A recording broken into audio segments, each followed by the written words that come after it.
Hello बच्चों, कैसे हैं आप सब लोग।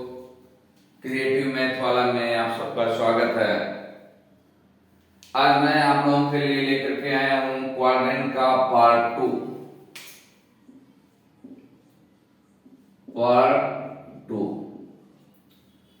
क्वाड्रेंट के पार्ट 1 में आप लोगों ने स्टडी किया कि हम क्वाड्रेंट पे कैसे कोऑर्डिनेट को शो करते हैं, कौन से क्वाड्रेंट में वैल्यू पॉजिटिव्स होते हैं आपके कोऑर्डिनेट के, किसमें नेगेटिव पॉजिटिव होते हैं, किसमें दोनों नेगेटिव होते हैं, किसमें एक पॉजिटिव एक नेगेटिव होता है। और मैंने आपको डिस्टेंस फार्मूला दिया था कि अगर कोई ए बी एक लाइंस है तो उसका लेंथ हम कैसे निकालेंगे, उसका डिस्टेंस हम कैसे फाइंड आउट करेंगे।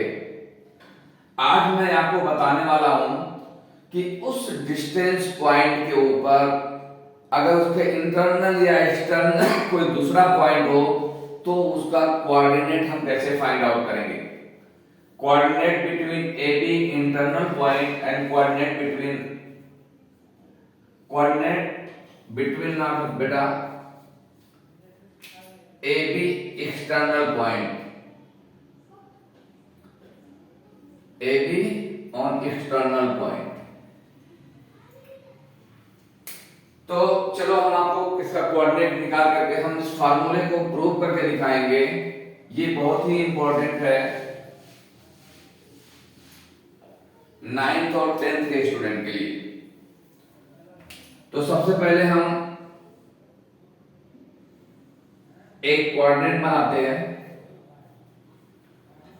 जिसमें मैंने बोला था ये लाइन ऑब्सिसा जिसको हम एक्स एक्सिस बोलते हैं, ये ऑर्डिनेट होता है जिसको वाई एक्सिस बोलते हैं। ये हमेशा याद रखने वाली बात है बेटा। अब हमने एक लाइन ए बी लिया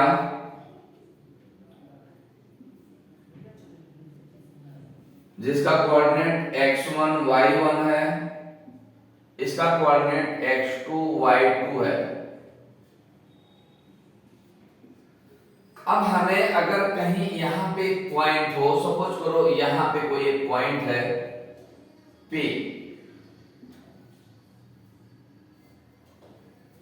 इस P पॉइंट का कोऑर्डिनेट अगर मैं अल्फा और बीटा मानूं तो ये अल्फा और बीटा हम कैसे फाइंड करेंगे, इसका डेरिवेशन में देने जा रहा हूं और बहुत ही इंपॉर्टेंट है एग्जामिनेशन ऑफ पॉइंट। इसके ऊपर बहुत सारे न्यूमेरिकल्स आपको सॉल्व करने के लिए मिलेंगे। अगर आपको डेरिवेशन समझ में आ गया, जनरली इस फार्मूले को डिराइव करके आपको बताया नहीं जाता है, इस वजह से बच्चे बहुत कंफ्यूज होते हैं। मैं इस फार्मूले को आपको डिराइव करके बताने जा रहा हूं ताकि आप प्रॉब्लम सॉल्व करने में आपको बिल्कुल कोई कंफ्यूजन ना हो और एकदम से सेकंडों में आप प्रॉब्लम को सॉर्ट आउट कर लें और वो फार्मूला कभी भूले ना। तो पॉइंट P के कोऑर्डिनेट अल्फा और बीटा को हम कैसे फाउंड करेंगे विद रिस्पेक्ट ऑफ A और B पॉइंट कोऑर्डिनेट के। ज्योमेट्री इसके लिए आना बहुत जरूरी है बेटा। ज्योमेट्री में के हिसाब से इसका डेरिवेशन होगा, अभी आप देखेंगे। अभी मुझे स्लोप ऑफ लाइंस बताना है आपको, इंक्लिनेशन ऑफ लाइंस क्या होते हैं, इक्वेशन ऑफ लाइन क्या होते हैं, ये सारे बताने के बाद एक एक स्टेप आपको बताएंगे और इस वीडियो को ख्याल से आप देखते रहेंगे, 2-4 बार इसको रिवाइज करेंगे ताकि ये फंडामेंटल पूरा आपका क्लियर हो जाए। तो चलो अब हम स्टार्ट करते हैं कि हम यहाँ पे पॉइंट ए से एक परपेंडिकुलर ड्रॉ करते हैं एक्स एक्सिस के ऊपर, बी से हम एक परपेंडिकुलर ड्रॉ करते हैं ऐसे वाई एक्सिस के ऊपर। सपोज करो ये पॉइंट है यहाँ पे मिला। अब P से भी हम एक परपेंडिकुलर ड्रॉ करेंगे इस एक्सिस के ऊपर। ये 3 पॉइंट्स मिले। ये x1 y1 का मतलब क्या होता है, x एक्सिस पे ये वर्जिन पॉइंट है तो यहां से x एक्सिस पे x1 डिस्टेंस, ये डिस्टेंस क्या होगी बेटा, x1 होगी।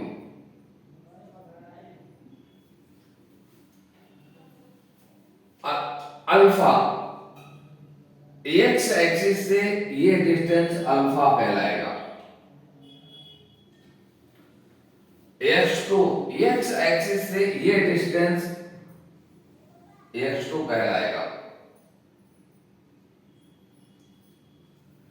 अब आप ख्याल से देखें कि ये x1 ये डिस्टेंस है, अल्फा ये डिस्टेंस है, तो ये डिस्टेंस कितना होगी बेटा? अगर अल्फा में से इसमें से मैं इतना माइनस कर दूं तो अल्फा माइनस x1 ये डिस्टेंस हो जाएगी। ये x2 डिस्टेंस है, ये डिस्टेंस अल्फा है। x2 में से मैं अगर अल्फा माइनस कर दूं, x2 माइनस अल्फा, तो मुझे ये डिस्टेंस मिल जाएगी। भाई इतने में से मैं अगर इतना माइनस कर दूं तो इतना ही तो बचेगा। ये मैंने डिस्टेंस लिख दिया। ये एकदम ड्राइंग आप ऐसे बना करके बिल्कुल इसको ख्याल से सॉल्व करेंगे बेटा। अब ये जो लाइन है बेटा, ए बी लाइन है, पी पॉइंट कहां पे है हमें मालूम नहीं। मैं मान लेता हूं कि ये जो पी पॉइंट है यहां से ये एम डिस्टेंस पे है और ये एन डिस्टेंस पे है।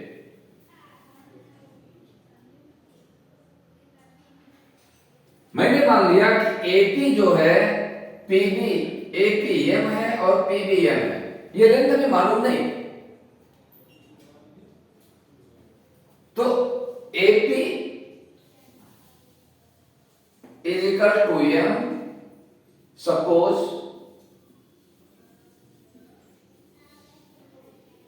और बीपी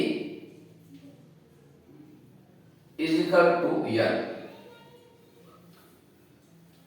हमें मालूम है बेटा ये लेंथ जो होगा, ये इनकी जो रेशियो होगी वो एपी अपान बीपी होगा। ये किसके बराबर होगा? ये होगा रेशियो एंड प्रोपोर्शन। हमने पढ़ा है कि जो इनके लेंथ में रेशियो होगी, इनके जो लेंथ होंगे वो इसी रेशियो में होंगे। रेशियो दो नंबर्स का कंपैरिजन होता है, बशर्ते ये शर्त हो कि दोनों एक यूनिट में होने चाहिए। तो एपी अपान बीपी को हम एम अपान एन, इसको इक्वेशन नंबर हम 1 मान लेंगे। अब आप देखें तो जो रेशियो यहां एपी और बीपी की हो रही है, अगर मैं इसको ए और पी और बी ही मान लूं, क्योंकि ए और पी और बी के पॉइंट को हमने यहां पे मेंशन किया है, वही पॉइंट्स हैं। तो यहां से क्या होगा बेटा? AP is equal to alpha minus x1 और बीपी इज इक्वल टू होगा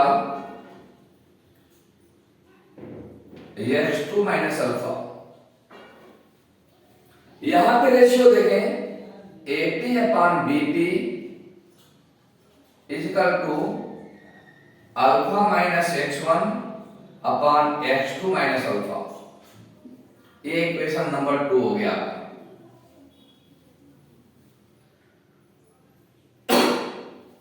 equation number 2, equation number AP upon BP is equal to M upon N. यहां पे AP upon BP is equal to alpha minus x1 upon x2 minus x1 is equal to 2। तो put the value of, यहां पे आप लिखेंगे put the value of AP upon BP in equation number 2 या in equation number 1, equation number 1 AP upon BP की value equation number 1 में रखेंगे तो हो जाएगा आपको alpha minus x1 upon x2 minus alpha is equal to m upon n। कोई doubt? Cross multiply कर दो तो हो जाएगा n alpha minus x1 m x2 minus alpha. इसको हम सिंपलीफाई और करें, नोट करते जाना बेटा। आप लोग अगर इसको बेहतर से, कोऑर्डिनेट बहुत टिपिकल बच्चों को लगता है जबकि बहुत इजी है अगर आप इसके कॉन्सेप्ट को समझ गए तो। इसमें कॉन्सेप्ट आपको बिगिनिंग से सीखना पड़ेगा बेटा। जो क्वाड्रेंट के बारे में मैंने फर्स्ट लेक्चर में एक्सप्लेन किया है उसको बहुत थोरोली आपको समझना रहेगा, तभी हम लाइन के स्लोप को निकाल पाएंगे, कोऑर्डिनेट को निकाल पाएंगे, इक्वेशन ऑफ लाइन को निकाल पाएंगे। अभी बहुत सारे लेसन्स इसमें बाकी हैं, बहुत सारे पॉइंट्स बाकी हैं। तो चलो पहले हम यहां से देखें अल्फा और बीटा की वैल्यू हम कैसे निकालेंगे। हम यहां से मल्टीप्लाई करें, ये हो जाएगा n alpha minus n x1 is equal to n x2 minus m alpha.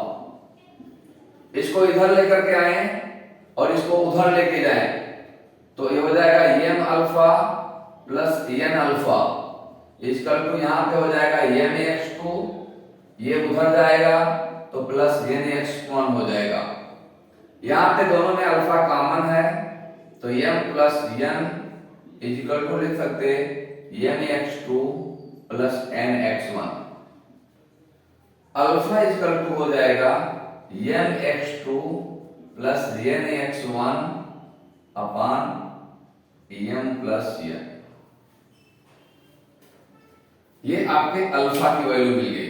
Same इसी तरह से बेटा, सेम इसी तरह से हम बीटा का भी निकालेंगे। बीटा में जो आपका y कोऑर्डिनेट के रिस्पेक्ट में ये नंबर्स चलेंगे, सेम इसी तरह से हमने x कोऑर्डिनेट को x एक्सिस पे दिखाया, अब ये b कोऑर्डिनेट को y एक्सिस पे जब हम दिखाएंगे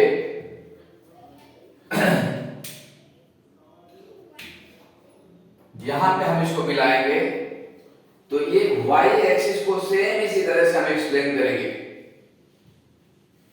ये आपका y है, यहां से ले जाकर के हम यहां पे मिलाएंगे, इस पॉइंट को इधर मिलाएंगे, ये ऑलरेडी ये पॉइंट यहां पे है ही, तो आपका ये डिस्टेंस हो जाएगा y1 हो जाएगा।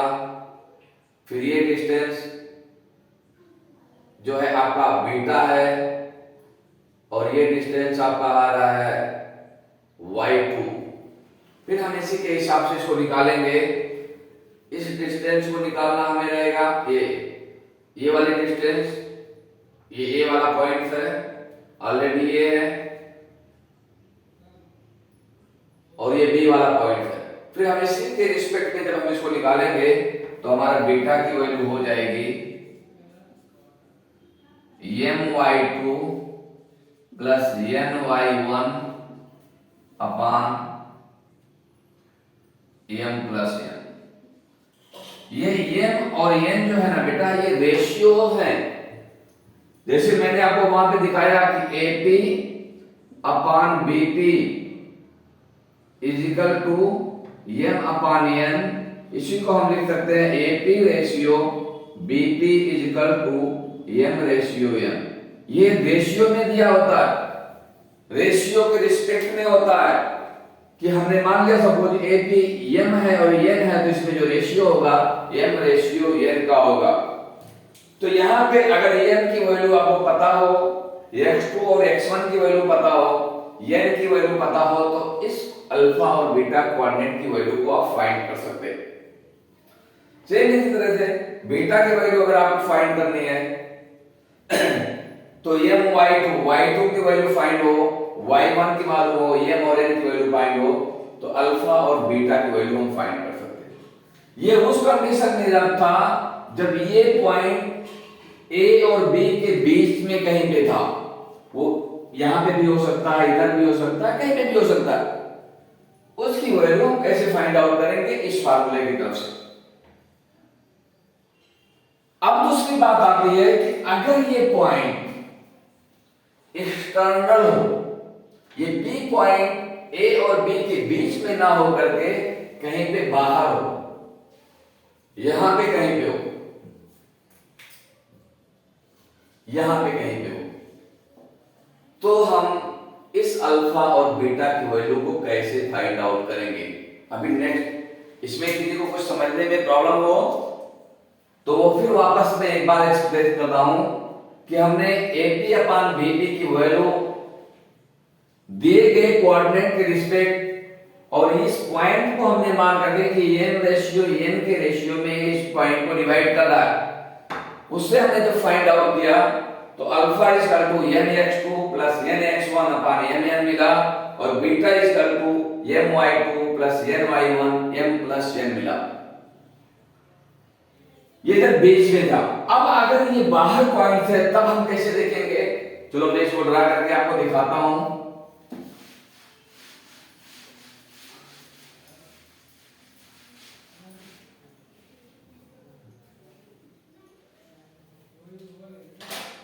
when दूसरा कहिए ना, when P is external point on AB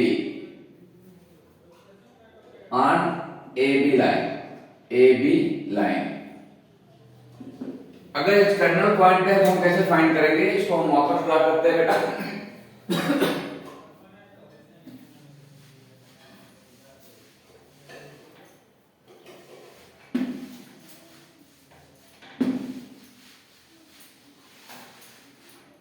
बहुत ही इंपॉर्टेंट पॉइंट, बहुत ही अच्छे ढंग से समझने की जरूरत है अगर आपको फ्यूचर स्टडी अच्छी करनी है तो। अदरवाइज ऑर्डिनरी है, टाइम पास करना है तो उसकी कुछ नहीं बोल सकते बेटा। सेम इसी तरह से अगर लाइन हमारे पास में AB एक है, इसके कोऑर्डिनेट x1 y1, एक कोऑर्डिनेट x2 y2। अब इसी लाइन के ऊपर एक पॉइंट P है, P डिस्टेंस, इसके कोऑर्डिनेट अल्फा और बीटा है।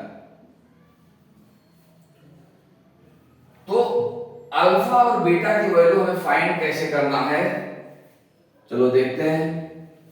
सेम इसी तरह से हम यहां पे एक परपेंडिकुलर डालेंगे, यहां से परपेंडिकुलर हमने डाला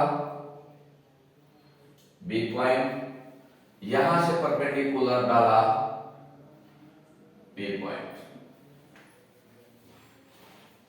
अब यहां पे हम क्या लेंगे बेटा कि AP और BP, AP को हम m मानेंगे, यहां से लेकर के ये डिस्टेंस m है और यहां से लेकर के ये डिस्टेंस n है।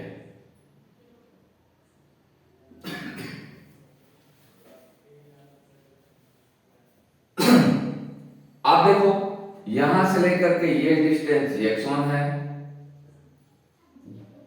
यहां से ये डिस्टेंस x2 है,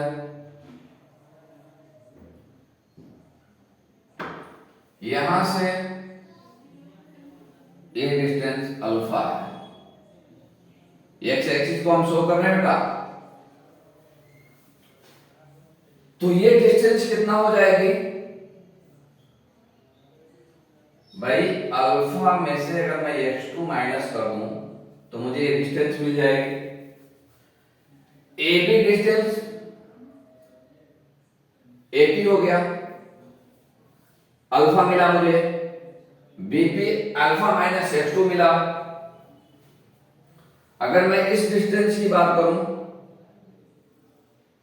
तो ये डिस्टेंस हो जाएगी x2 माइनस x1। अब हमें किस किस डिस्टेंस की जरूरत है हम इसको डेराइव करने के लिए? सेम इसी तरह से हम यहां पे AP सपोज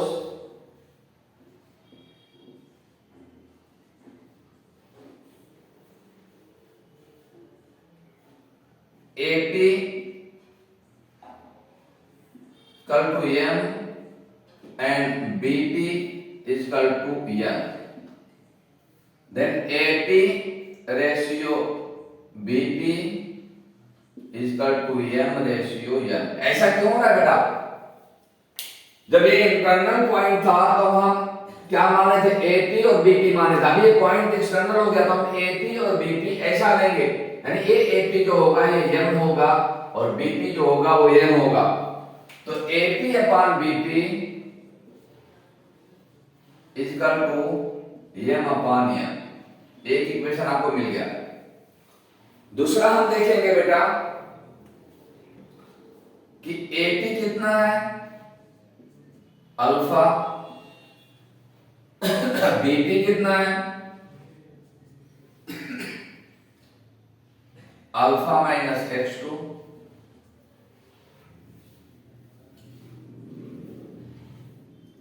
ओके, कुछ गलत तो नहीं हो रहा ना?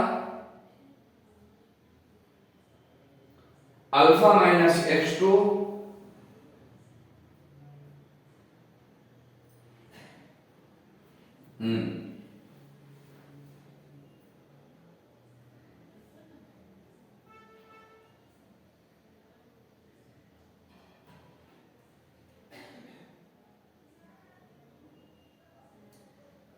कुछ गड़बड़ तो नहीं है। अल्फा एक पूरी डिस्टेंस है। AP equal to alpha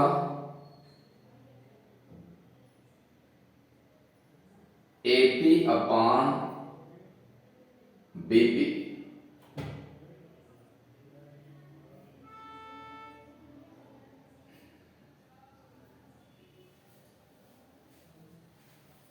x one minus X to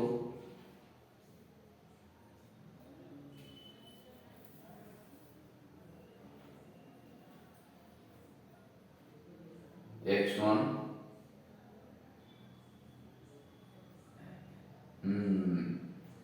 AP AP हो जाएगा बेटा एपी यहां से अल्फा, यहां से x1 माइनस करेंगे तो ये एपी जो हो जाएगा हमारा अल्फा माइनस x1 होगा, अल्फा माइनस x1 होगा। ये गलत होगा क्योंकि अल्फा डिस्टेंस यहां से यहां तक की है, ये डिस्टेंस x1 है, तो अल्फा में से मैं x1 माइनस करूंगा तो अल्फा माइनस x1 हमारी किसकी एपी की डिस्टेंस मिलेगी। तो अब आ जाए एपी अपॉन बीपी करें, थोड़ा सा कंफ्यूज हो जाता, alpha minus x1 upon alpha minus x2। ये इक्वेशन नंबर 2 हो गया। आप लिखेंगे put the value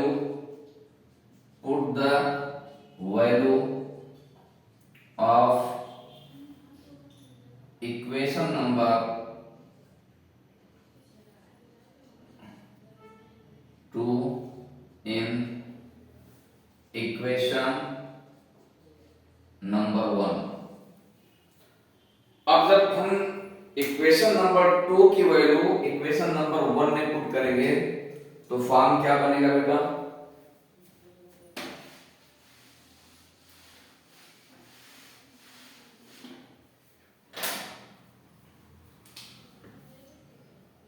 alpha minus x1 upon alpha minus x2 equal to m upon n। Cross multiply करें, जैसे फ्रैक्शन को हम सॉल्व करते हैं। फ्रैक्शन भी बहुत इंपॉर्टेंट है बेटा। मैंने देखा है बहुत सारे बच्चे 9वीं 10वीं तक पहुंच जाते हैं, फ्रैक्शन सॉल्व करने नहीं आता है, वो पढ़ाई नहीं मस्करा करते हैं।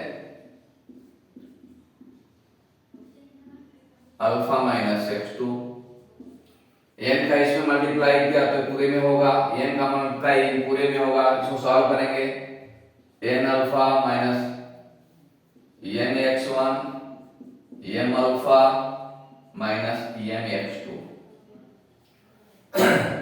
इसको हम इधर लाएंगे और इसको उधर लेके जाएंगे तो ये हो जाएगा m x2 minus n x1 is equal to m alpha plus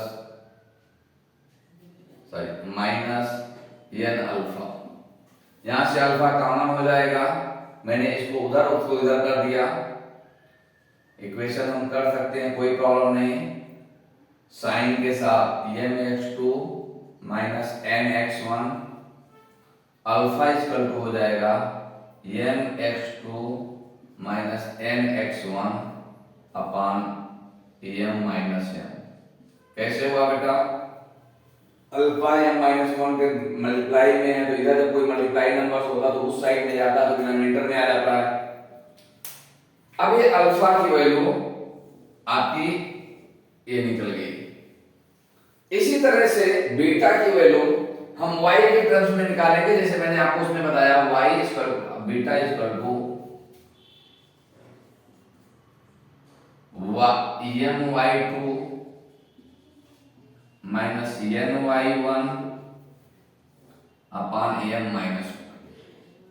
ये आपकी बीटा की वैल्यू हो गई। तो अल्फा और बीटा की वैल्यू अगर पॉइंट एक्सटर्नल है इसी लाइन के ऊपर, तो वहां का अगर कोऑर्डिनेट हमें निकालना है बेटा, तो बिल्कुल सेम उसी तरह से है। वहां पे प्लस था, यहाँ पे माइनस है। Alpha is equal to nx2 minus nx1 upon m minus n। Beta is equal to my2 minus ny1 upon m minus 1। बहुत ही सिंपल से, अगर आपको पता हो किसके बारे में, ज्योमेट्री के बारे में, अगर ज्योमेट्री के बारे में पता है, अगर आप डायमेंशन निकाल रहे हैं तो डेरिवेशन इंपॉर्टेंट नहीं। आपको डेराइव करने के लिए डेरिवेशन का मकसद ही था बेटा कि आपको ये समझ में आना चाहिए कि फार्मूला आया कैसे, और जो भी आपके पास कोऑर्डिनेट निकालना है उस कोऑर्डिनेट निकालने में m और n की वैल्यू सपोज करने में आप कोई मिस्टेक ना करें। ये m और n रेशियो है, यानी रेशियो का अगर दो लेंथ को हम अपान के फॉर्म में लिखे तो रेशियो निकल के आता है, उसका शॉर्टेस्ट फॉर्म होता है। यहाँ पे हमने आपको अल्फा और बीटा का इंटरनल हो या एक्सटर्नल पॉइंट हो, दोनों को निकाल के बताया। इसका पिक्चर आप इसको नोट कर लें, कोऑर्डिनेट निकालने में कोई गलती ना करें, जैसे मैं यहाँ पे थोड़ा सा कंफ्यूज हुआ था। अब हमें आपको करना है बेटा,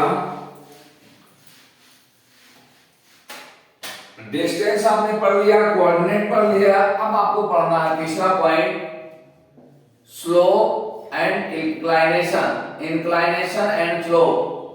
inclination and slope of line, मतलब स्ट्रेट लाइन की बात हो रही है यहां पे बेटा। तो चलो, इंक्लाइनेशन क्या होता है और स्लोप क्या होता है, बहुत ही इंपॉर्टेंट पॉइंट है कोऑर्डिनेट से रिलेटेड। बहुत ही ख्याल से सुनना बेटा। ये अब्सिस आपका x axis, y axis, y dash negative side को हम डैश से मेंशन कर देते हैं, ओरिजिन पॉइंट को o से मेंशन कर देते हैं। अगर कोई लाइन इस तरह से पास हो रही है, स्ट्रेट लाइन, तो x एक्सिस पे जहां पे वो कट करेगी, जहां पे इंटरसेक्ट कर रही है, उस x एक्सिस के पॉजिटिव डायरेक्शन से एंटी क्लॉकवाइज जो एंगल बनता है उसी को हम इंक्लाइनेशन बोलते हैं बेटा।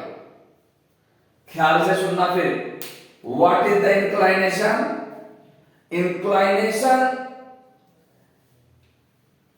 is the value of angle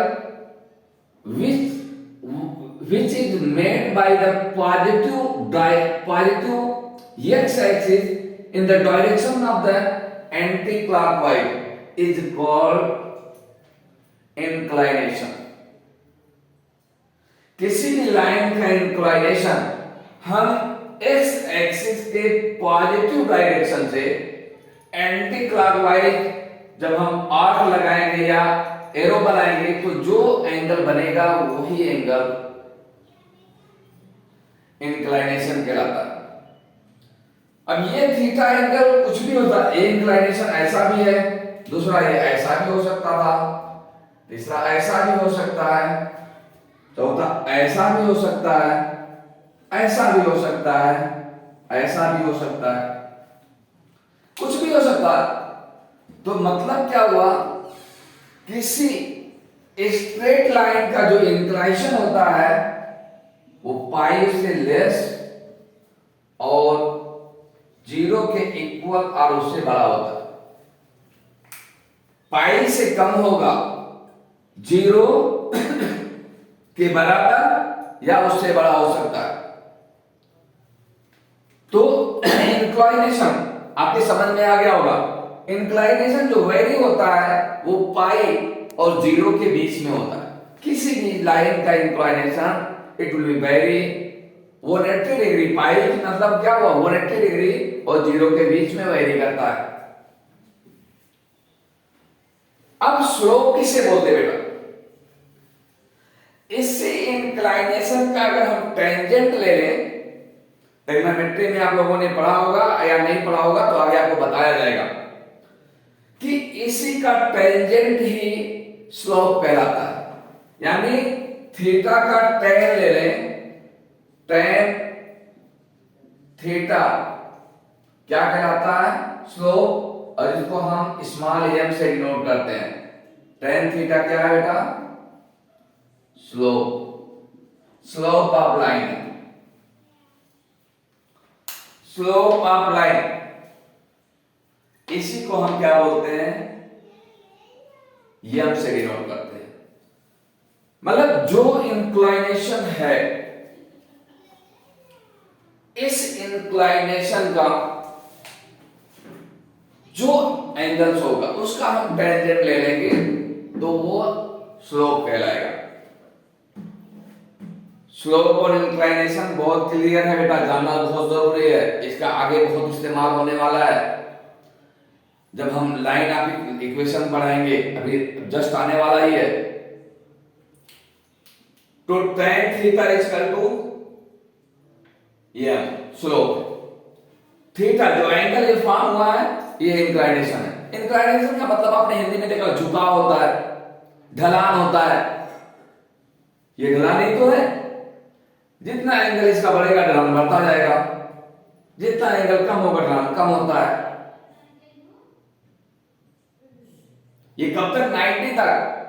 फिर 90 के बाद फिर ढलान कम होता लगता है। एक टाइम ऐसा है जब 180 पे आएगा तो एकदम पैरेलल यानी अपोजिट हो जाएगा। तो इसमें कुछ ज्यादा नहीं है, सिर्फ आपको इतना समझना है। इसको हम जिस मेजर करते हैं एंगल, हमेशा इसका एंगल जो है एक्स एक्सिस के पॉजिटिव डायरेक्शन से हम। अब देखो यहां पे कोई क्वेश्चन कर सकता है कि सर ये तो 0 से लेके पॉजिटिव होता है, ये भी पॉजिटिव डायरेक्शन है। नहीं, मैंने क्लॉकवाइज बोला। यहां से अगर घुमाएंगे सॉरी एंटी क्लॉकवाइज, ये क्लॉकवाइज हो जाएगा। हमें डायरेक्शन एंटी क्लॉकवाइज लेना है। और कहां से लेना है? इस जहां पे ये इंटरसेक्ट कर रही है लाइन, वहां से पॉजिटिव, वहां से पॉजिटिव डायरेक्शन क्या होगी? यही होगी। यहां से इसको हम एंटी क्लॉकवाइज घुमाएंगे तो ये एंगल फॉर्म होगा। अब चलो हम स्लोप निकालते कैसे हैं वो आपको जानना जरूरी है। एक तो हो गया ये इक्वल टू tan थीटा। अब tan थीटा की वैल्यू हम फाइंड कैसे देंगे? अगर किसी लाइन का कोऑर्डिनेट हमें मालूम हो, इसका डेरिवेशन हम दे रहे हैं ताकि आपको बिल्कुल ये क्लियर हो जाए।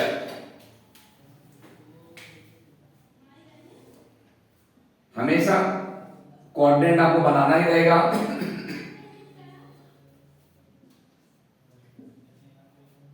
ओरिजिन पॉइंट एक लाइन है बेटा,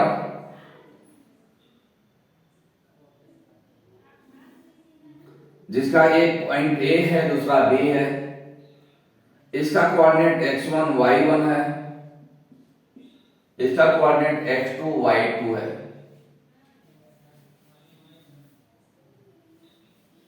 अब देखिए ये लाइन ऐसे आगे बढ़ेगी बेटा तो ये कहीं ना कहीं पे कट करेगी, तो ये जो एंगल बनेगा ये इंक्लाइनेशन इसका होगा। हमने इस पॉइंट पे माना बेटा, अगर इस पॉइंट में इसके पैरेलल लाइन खींचूं बेटा और यहां से मैं इसके ऊपर परपेंडिकुलर डालूं, ख्याल से देखना बहुत इंपॉर्टेंट है। अगर ये एंगल थीटा है तो ये भी एंगल थीटा होगा, क्योंकि ये दोनों क्रॉसपोंडिंग एंगल है। देखो ये लाइन इस लाइन के पैरेलल है, आपको पैरेलल दिखने के थोड़ा सा टेढ़ी दिख रही है बट ये पैरेलल है बेटा। हाथ से बनाने में थोड़ा सा टेढ़ी हो जा रही है। ये लाइंस क्या है, पैरेलल है, इस लाइन के पैरेलल है।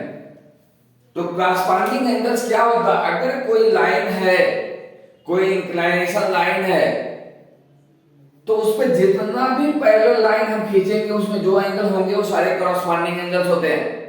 ये ज्योमेट्री है, क्रॉसपॉन्डिंग एंगल्स कैसे हम जानते हैं, सारा चीज आपको सीखना पड़ेगा कोऑर्डिनेट पढ़ने के लिए। तो ये एंगल अगर थीटा है तो ये भी एंगल थीटा होगा। ये भी थोड़ा सा तिरछा दिख रहा है, आप कंफ्यूज ना होना, मेरे बात के ऊपर ध्यान देना क्योंकि हाथ से बनाई हुई ड्राइंग है। आजकल तो बहुत एडवांस जमाना है बेटा। तो ये एंगल थीटा है तो ये भी एंगल थीटा होगा। अब आप देखें अगर मैं यहां पे परपेंडिकुलर डालूं यहां पे, तो ये डिस्टेंस मेरी x1 होगी, हमें मालूम है x1 का मतलब होता है x पे इतना डिस्टेंस, y1 का मतलब y एक्सिस पे डिस्टेंस, ये x1 होगा। ये पूरी डिस्टेंस यहां की क्या होगी बेटा, x2 होगी। तो यहां से लेकर के ये डिस्टेंस क्या होगी मेरी, x2 माइनस x1। किसी को बोलने में कोई डाउट नहीं होना चाहिए। सेम इसी तरह से अगर ये मेरी डिस्टेंस पूरी y2 है,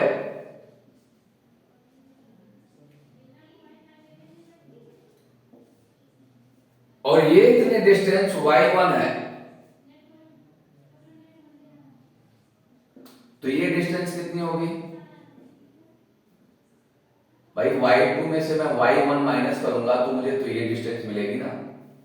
अब यहां पे आपको क्या दिखाई दे रहा है, ये एक राइट एंगल फार्मूला कि नहीं formula.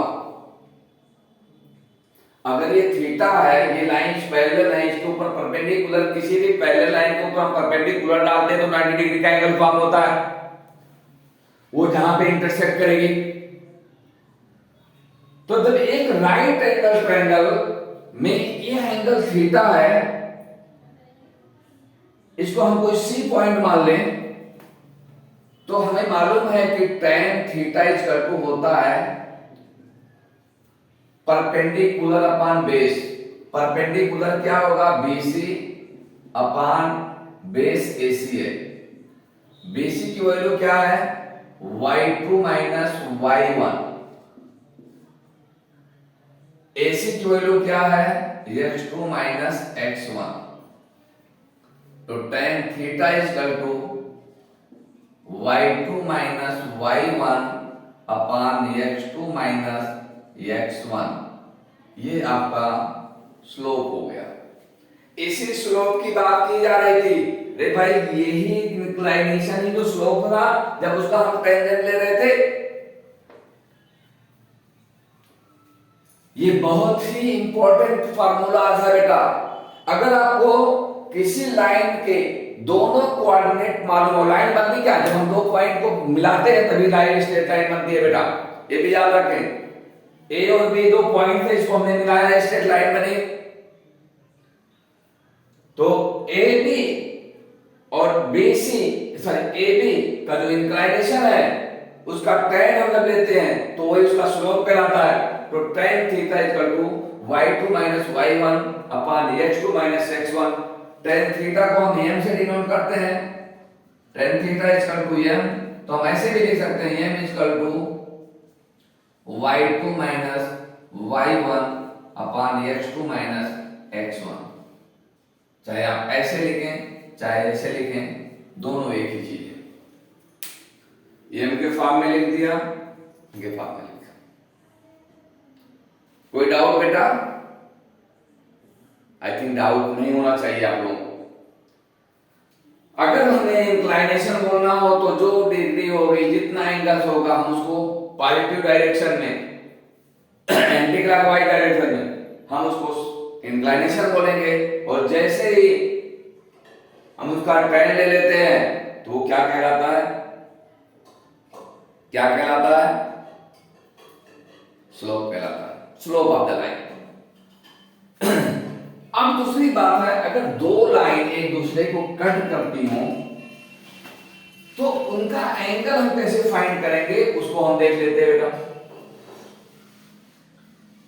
If two line intersect at a point, then what will be the angle between the two lines?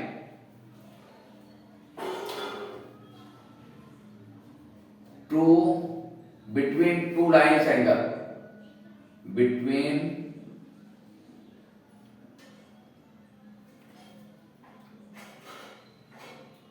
two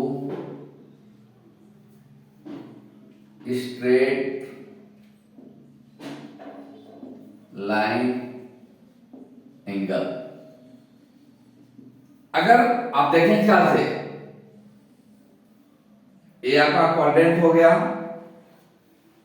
अभी हमने एक लाइन के स्लोप के बारे में आपसे बात कर रहे थे कि एक लाइन है, ऐसे कोई आ रही है।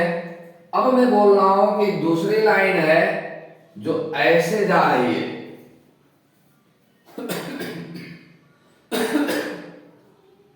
ये एक दूसरे को पॉइंट बी पे कट कर रहे हैं। ये एक्स पे ये पॉइंट ए मान लो, ये पॉइंट सी मान ले, और इन दोनों के बीच में जो एंगल है वो थीटा है। ये लाइन हम ए बी मान लेते हैं और ये लाइन बी सी डी मान लेते हैं।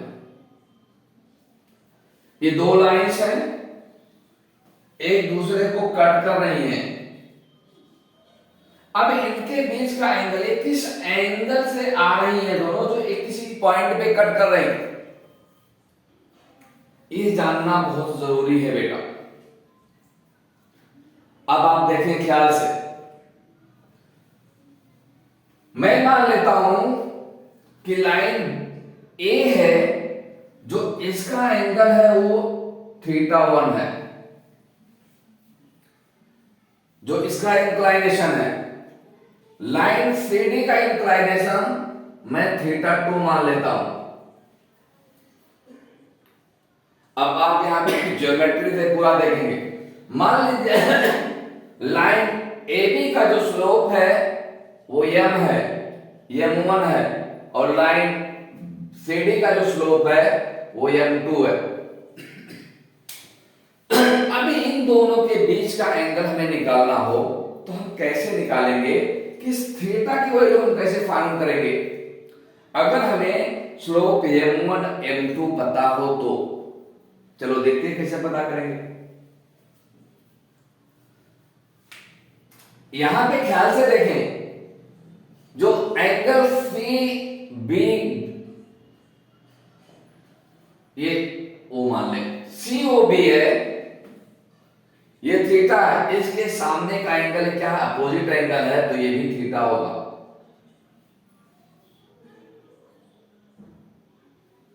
हमें मालूम है कि किसी इंटरनल एंगल का जो सम होता है बेटा, वो एक्सटर्नल एंगल के बराबर होता है। यह थ्योरी है, ज्योमेट्री। ये किसी ट्रायंगल का जो एक्सटर्नल एंगल होगा उसके दो इंटरनल एंगल के सम के बराबर होता है। या आप ऐसे भी देख सकते हो, किसी भी ट्रायंगल के इंटरनल एंगल का सम 180 डिग्री होता है। दो एंगल आपको मालूम है, तो एंगल C का जो इंटरनल होगा 180 माइनस इतना होगा, और फिर ये भी एंगल होता है, इस एंगल 180 माइनस थीटा होगा। 180 माइनस थीटा इधर है, 180 माइनस थीटा माइनस 1 है, तो ये 180 कट जाएंगे, तो थीटा 2 इक्वल टू हो जाएगा थीटा प्लस थीटा 1। हमें वैल्यू थीटा की फाइंड करना है, तो थीटा इक्वल टू हो जाएगा थीटा 2 माइनस थीटा 1। दोनों तरह का टेंजेंट लो, tan theta equal to tan theta 2 minus theta 1। इसका फार्मूला है बेटा, जब tan थीटा 2 माइनस थीटा 1 को हम ओपन करते हैं तो tan theta 2 minus tan theta 1 upon 1 plus tan theta 2 into tan theta 1 होता है। वैल्यू पुट करो, टेन थीटा इजकल टू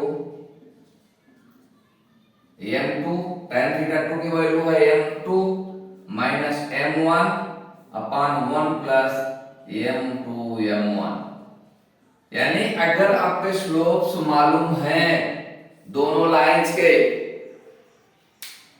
तो आप थीटा की वैल्यू फाइंड कर पाओगे। इसकी कुछ वैल्यू होगी 1/2 1/3, कुछ न्यूमेरिकल वैल्यू होंगी। सपोज करो ये 45 डिग्री आ गया, सॉरी 1/√3 आ गया, 1/√3 की वैल्यू होता है 1045, 10 करो से कट जाएगा, थीटा की वैल्यू 45 डिग्री हो जाएगी। तो जब इसकी वैल्यू आपको मिल जाएगी तो आप tan थीटा में थीटा की वैल्यू फाइंड कर सकते हो जो आपको मालूम होगी। बहुत ही इंपॉर्टेंट पॉइंट है बेटा। अब हम आपको बताएंगे, मैं खींचने की कोशिश करता हूं ताकि इस वीडियो में मैं आपको स्लोप ऑफ लाइंस बता दूं और इक्वेशंस ऑफ लाइन बता दूं। अब यहां से आपको एक थीटा की वैल्यू फाइंड हो जाएगी। मैं इसको मिटाता हूं।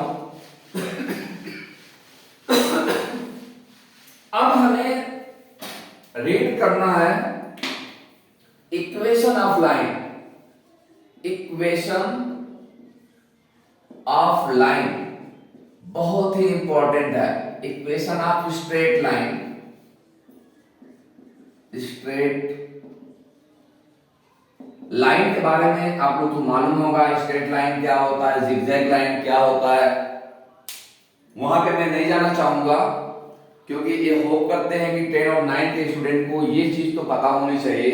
अगर नहीं पता होगा तो आप मुझे कमेंट करें, मैसेज करें, मैं इसके ऊपर भी वीडियो बना करके बेसिक वीडियो बना के आपको डालूंगा। बट आई होप आप लोगों को पता होगा। इक्वेशन ऑफ लाइन हम फॉर्म कैसे करेंगे बेटा, बहुत ही इंपॉर्टेंट है, ख्याल से देखना। ये कोई एक लाइन है,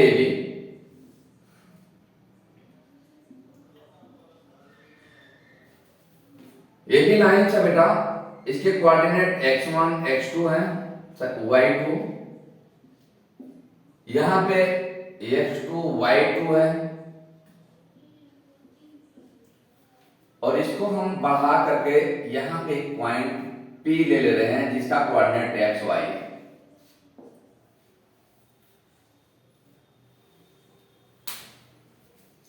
डाउट नहीं होना चाहिए बेटा। अब इसको इक्वेशन हम कैसे, सेम जो अभी हमने एक्सटर्नल पॉइंट का फार्मूला आपको बताया है उसी के ऊपर ही है। मैं फिर वापस डिराइव करने की कोशिश नहीं करूंगा, डायरेक्टली लिख दूंगा क्योंकि ऑलरेडी अभी मैंने डिराइव करके बताया कि ये कोऑर्डिनेट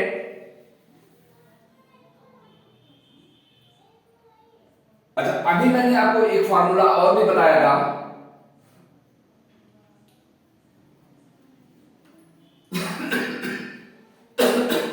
क्या बताया था कि tan थीटा इक्वल टू होता है y2 माइनस y1 अपान x2 माइनस x1। जस्ट अभी आपको बताया, ये याद रखना है। यहां पे अभी मैंने आपको फॉर्मूला बताया था कि अल्फा इक्वल टू, अल्फा की जगह पे x हो गया, x equal to my2 minus ny1, ये y की वैल्यू थी, my2 minus ny1 upon m minus n, और x की वैल्यू मैंने बताया था कि m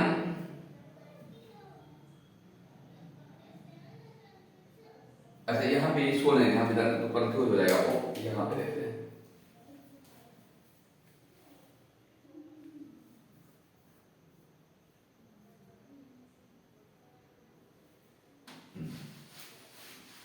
हमें स्लोप निकालना है, लाइन का फॉर्मूला आपको ग्राफ बनाना ही पड़ेगा।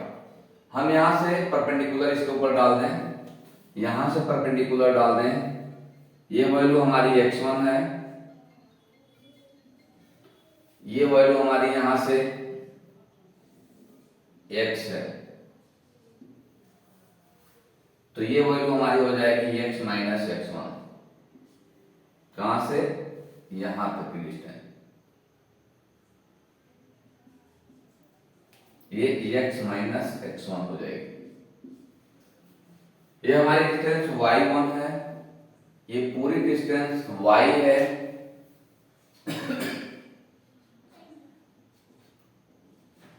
तो ये जो डिस्टेंस है y माइनस y1 हो जाएगी। कौन सी डिस्टेंस? ए डिस्टेंस। कोई डाउट बेटा?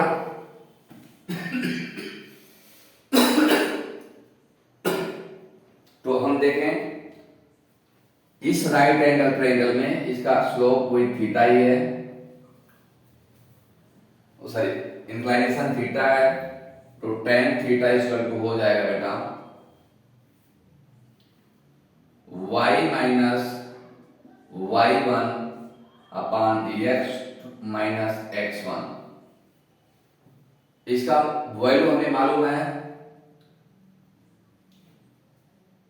y2 minus y1 upon x2 minus x1 equal to y minus y1 upon x minus x1।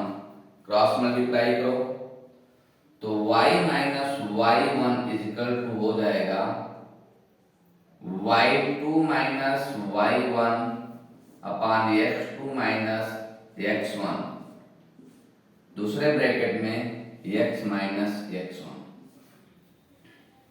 यही आपका इक्वेशन ऑफ लाइन कहलाता है। इसको और फॉर्म में आप लिखें भाई, और थोड़ा सिंप्लीफाई करके लिखें कि हमारा tan थीटा इक्वल टू होता है m के बराबर, और ये होता है y2 माइनस y1 जो हमने अभी लिखा है x2 माइनस x1। तो हम लिख सकते हैं इसके जगह पे m, तो y minus y1 equal to m x2 minus x minus x1। ये हमारा इक्वेशन ऑफ लाइन है स्ट्रेट का। ये बहुत ही इंपॉर्टेंट है बेटा, इक्वेशन ऑफ स्ट्रेट लाइन का ये फार्मूला है। ये फार्मूला आप याद रखेंगे। कैसे डिराइव हुआ मैंने ऑलरेडी जो है आप लोगों को डिस्क्राइब कर चुका हूं। आपको लाइन का इक्वेशन निकालने में, स्लोप निकालने में, कोऑर्डिनेट निकालने में कोई प्रॉब्लम नहीं आएगा अगर इस वीडियो को आप ख्याल से देखेंगे और इसका नोट बनाएंगे। तो आज का लेक्चर्स मैं इसी पे करता हूं। अब नेक्स्ट प्रॉब्लम सॉल्यूशन में नेक्स्ट वीडियो में आपको बताऊंगा कि हम इसके ऊपर डिफरेंट टाइप के प्रॉब्लम लेकर के आएंगे, कैसे हम इसका कोऑर्डिनेट निकालेंगे, कैसे स्लोप निकालेंगे, और कैसे हम लाइन का इक्वेशन बनाएंगे। अगर कोऑर्डिनेट सारे हैं, स्लोप्स हैं, तो हम इक्वेशन ऑफ लाइन कैसे बनाएंगे, ये हम आपको नेक्स्ट वीडियो में लेकर के आएंगे। फिर मैं वापस मतलब आपको रिपीट करता हूं कि मेरे चैनल को जो आप लोगों ने लाइक नहीं किया, सब्सक्राइब नहीं किया, प्लीज वो लाइक करें, सब्सक्राइब करें, ताकि मैं अपने वीडियो गांव के छोटे से छोटे गांव तक पहुंचाऊं, पिछड़े से पिछड़े गांव तक पहुंचाऊं। जो बच्चे मैथ और साइंस में इंटरेस्टेड हों और जिसका कंसेप्ट क्लियर ना हो वो इसको पढ़ें और अपना कंसेप्ट क्लियर करें और सक्सेस इन लाइफ। जय हिंद।